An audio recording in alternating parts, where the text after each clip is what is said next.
Hello my cute little learners, how are you all. I hope आप सभी बहुत अच्छे हैं, हेल्दी हैं। Welcome back to the new class and we are learning English grammar pathways for class 5th by Riddhi series and published by Children's Voice. Today we are going to start a new chapter from your English grammar book, chapter number 29, and the name of the chapter is comprehension. तो इस class में आज हम सीखेंगे comprehension के बारे में। What is exactly a comprehension? Comprehension means the ability to understand. Comprehension का मतलब क्या होता है? Ability to understand. It is an exercise that trains students to understand a language. यानी कि कॉम्प्रीहेंशन एक पैराग्राफ की तरह होता है जिसे आप रीड करते हैं, उसके बाद में उसे समझते हैं और उसके बेसिस पर आप कुछ क्वेश्चंस के आंसर देते हैं। So a few hints for attempting comprehension exercises. अब कुछ हिंट्स यहाँ पर आपको दिए गए हैं कि कॉम्प्रीहेंशन को रीड करने से पहले क्या क्या आपको याद रखना है। Read the passage quickly to have a general idea. सबसे पहले पैसेज को आप क्विकली रीड कर लो सो दैट आपके पास उस पैराग्राफ का कॉम्प्रीहेंशन का एक जनरल आइडिया हो जाएगा। Read again at a slower speed to know about the details. उसके बाद लाइन बाय लाइन धीरे धीरे रीड करो सो दैट डीपली आप उस पैसेज को समझ सकते हैं। Study the questions carefully and understand their meaning. उसके बाद जो क्वेश्चंस दिए गए हैं उनको पढ़िए और उसके बाद उनका मीनिंग समझने के बाद में क्वेश्चंस को आंसर कीजिए। Once again read the passage carefully to find out the answer. वापस पैराग्राफ पर जाइए, जो क्वेश्चन को पढ़ा है उसको फाइंड आउट कीजिए। Write down the answers in your own words clearly and exactly. उसके बाद आपको अपने वर्ड्स में उन क्वेश्चंस के आंसर लिखने हैं। Your answer should be brief and in simple language. जो भी क्वेश्चन के आप आंसर लिखेंगे वो बहुत ही सिंपल लैंग्वेज में और बहुत ही क्लियर होने चाहिए। Use only complete sentences. केवल कंप्लीट सेंटेंसेस का ही यूज़ कीजिए। If you are asked to give the heading of a passage, you should read the whole passage once again to understand the central idea. अगर आपको कोई भी heading दी जाती है पैसेज की और उसके बारे में एक्सप्लेन करने के लिए कहा जाता है, तब आप क्या करेंगे बच्चों? आप वापस से पैसेज को पूरा रीड करेंगे to take a central idea about that particular passage. उसके बाद में जब आप ग्रैब करेंगे कि वो पैसेज किसके बारे में दिया गया है, what is exactly that means, उसके बाद आप उस पर्टिकुलर क्वेश्चन को आंसर करेंगे। Now we have few passages here. So first passage we have Eskimos live in the polar regions. जो एस्केमोस होते हैं वो कहाँ रहते हैं? पोलर रीजन्स में रहते हैं। They are not tall people but they have a strong limbs. वो बहुत ही टॉल पीपल नहीं होते हैं बट उनके पास बहुत ज़्यादा स्ट्रॉन्ग लिम्स होते हैं। दे हैव अ कॉमन लैंग्वेज। उनकी एक कॉमन लैंग्वेज होती है। They can easily understand members of another group although they may come from many hundred of miles away। यानी कि वो अपने ग्रुप के लोगों की आवाज़ को बहुत ही ईजिली पहचान लेते हैं, चाहे वो कितनी भी दूर से आए हैं, कितनी भी सेंचुरी पुराने हैं। Marriage is by mutual understanding and consent. उनकी शादियाँ कैसे होती हैं? कॉन्सेंट से होती हैं। Alright, they do not organise a special marriage ceremony. उनके यहाँ पर कोई भी शादियों के लिए स्पेशल सेरेमनीज नहीं होती हैं। Hunting and fishing are their main occupation. उनका मेन ऑक्यूपेशन क्या होता है बच्चों? हंटिंग और फिशिंग करना। Their houses are called igloos which are small round structures built from blocks of hard snow. उनके जो घर होते हैं वो बहुत ही छोटे होते हैं, जो कि किससे बने हुए होते हैं? हार्ड ब्लॉक्स ऑफ स्नो से बने हुए होते हैं। और उन्हें हम क्या बोलते हैं बच्चों? इग्लू बोलते हैं। जो भी बर्फ़ के बने हुए घर होते हैं उन्हें हम क्या बोलेंगे? इग्लू बोलेंगे। They also make houses of would and turf, वो लकड़ियों के भी घर बनाते हैं। They have excellent knowledge of carving, they make very beautiful objects cutting away material from would and Ivory, यानी कि वो बहुत ही एक्सपर्ट होते हैं लकड़ियों को काटने में, तो वो लकड़ियों के बहुत सुंदर सुंदर क्राफ्ट्स भी बनाते हैं। So that is the passage about the Eskimos. Alright, now we are having few questions based on this passage. सबसे पहला क्वेश्चन क्या दिया गया है? Which regions do Eskimos live in? जो Eskimos हैं वो कौन से regions में रहते हैं? So Eskimos lived in the polar region, यानी कि वो कहाँ रहते हैं बच्चों? polar regions में रहते हैं। Next question we have, which type of body do they have? उनके पास कैसी बॉडी होती है, यानी कि वो लंबे नहीं होते हैं। They are having small body and strong limbs. Next is, what are their main occupations? उनका जो main occupation है वो क्या होता है बच्चों? Their main occupation includes hunting and fishing. Hunting करना और fishing करना उनका main occupation है। Next question we have, what is the name of their house built from blocks of hard snow? अब उनके जो ब्लॉक ऑफ हार्ड स्नो से बने हुए छोटे छोटे घर होते हैं उन्हें क्या कहा जाता है बच्चों? उन्हें हम इग्लू कहते हैं। क्या बोलते हैं? इग्लू। अगर आप पैराग्राफ पर जाएंगे, वापस पैसेज को रीड करेंगे तो सभी क्वेश्चन के आंसर आपको पैसेज के अंदर ही मिल जाएंगे। Next and the last question is, which materials are used by them for carving? Carving के लिए कौन सा मटेरियल यूज करते हैं?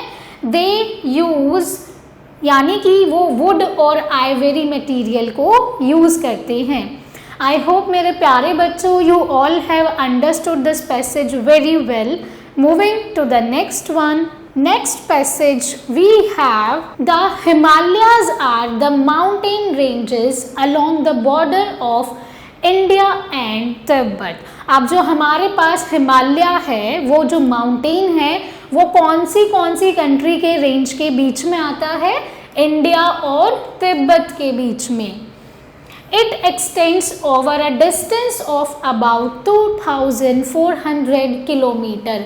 ये कितने एरिया में फैला हुआ है बच्चों? 2400 किलोमीटर तक के एरिया में फैला हुआ है। It has some of the highest peaks in the world, यानी कि इसके पास वर्ल्ड की सबसे हाइएस्ट पीक भी है। Mount Everest is the highest peak of the world. World की सबसे हाइएस्ट पीक कौन सी है बच्चों? Mount Everest. It's height is about 8848 meters, then is the second highest peak of the world. It is located in Kashmir. ये कहाँ पर है बच्चों? कश्मीर में लोकेटेड है। Then Kanchenjunga is the third highest peak of the world, यानी कि थर्ड हाईएस्ट पीक कौन सी है बच्चों? Kanchenjunga is the third highest peak. It is located in India at Nepal Sikkim border. और ये कहाँ पर स्थित है बच्चों? नेपाल सिक्किम के बॉर्डर पर है।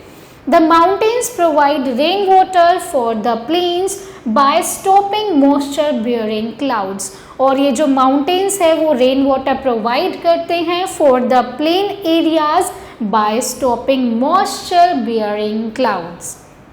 These plains are very rich in wildlife and forest resources. अब ये जो plains हैं बच्चों वो wildlife और forest resources में सबसे rich resources हैं। The natural beauty and magnificence of the Himalayas attracts tourists and mountaineers from different countries of the world. यानी कि वर्ल्ड के जितने भी टूरिस्ट हैं वो बहुत ही अप्रिशिएट करते हैं और वो इन्हें देखने भी आते हैं। Now we have few questions based on this passage. चलिए रीड करते हैं। Along which border are the Himalayas situated? अब जो हमारा हिमालयाज है वो कौन सी बॉर्डर पर लोकेटेड है? The Himalayas are the mountain ranges along the border of India and Tibet. तो जैसे ही आप क्वेश्चन पढ़ेंगे और पैसेज पर जाएंगे वैसे ही इजीली आप आंसर्स फाइंड आउट कर सकते हैं। Then we have second question which is what is the total length of the Himalayan range. Himalaya की कितनी रेंज है बच्चों? 2400 किलोमीटर्स तक आपका जो हिमालयन रेंज है वो फैली हुई है। Then which is the highest peak of the world. World की सबसे हाइएस्ट पीक कौन सी है बच्चों? Mount Everest is the highest peak of the world. You all have to write Mount Everest.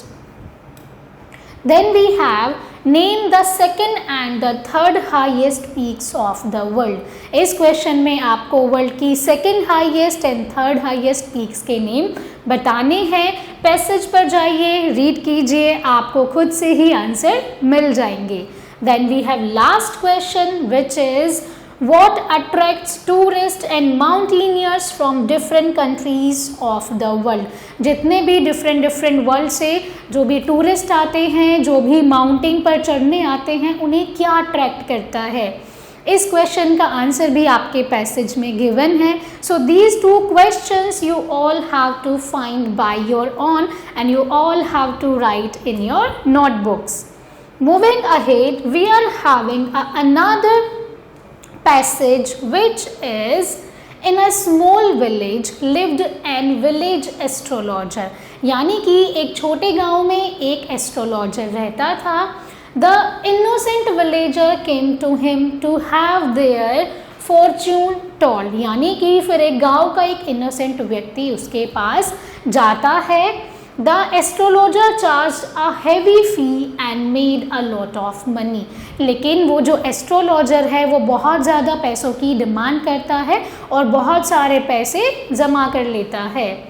1 year there were no rains। एक साल उस गांव में कोई भी बारिश नहीं थी। The villagers were worried and rushed to the astrologers to ask him when it would rain। तो जितने भी गांव वाले होते हैं वो एस्ट्रोलॉजर के पास जाते हैं और उससे पूछते हैं कि गांव में बारिश कब होगी।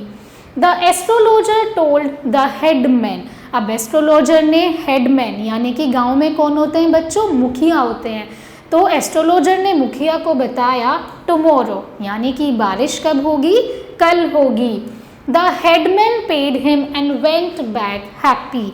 अब जो मुखिया था उसने उसे पैसे दे दिए और वापस आ गया।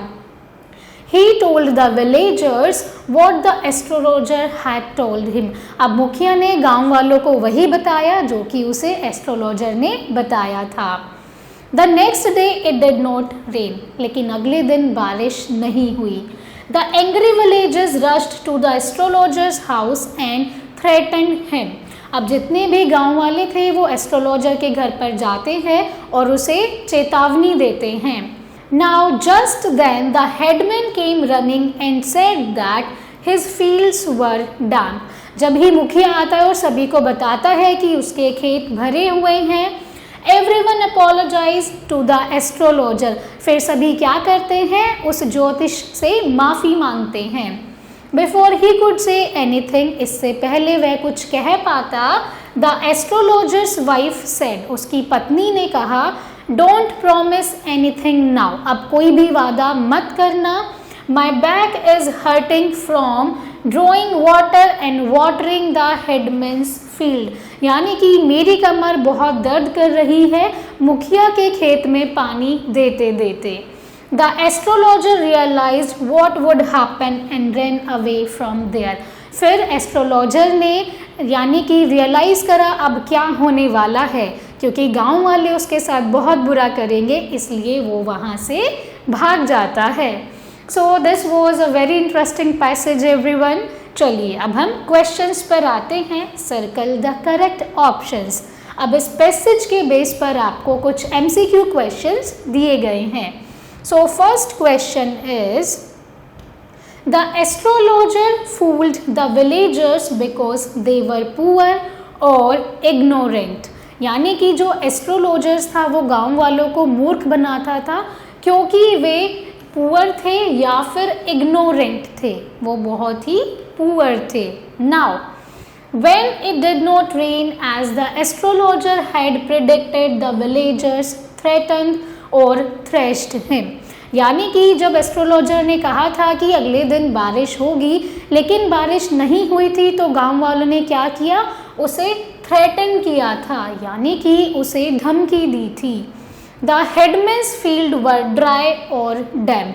हेडमैन के जो खेत थे वो कैसे थे? ड्राई थे या फिर डैम्प थे? दोज वर डैम्प, क्योंकि एस्ट्रोलॉजर की वाइफ ने खुद से जाके उसके खेतों में पानी दिया था। Next 2 questions you all have to do by your own and you all have to write all the answers in your notebook. Next is you have few questions that you have to write in your notebooks also. How did the astrologer make money? Astrologer ने पैसे कैसे बनाए थे? He was fooling the villagers and making money. All right?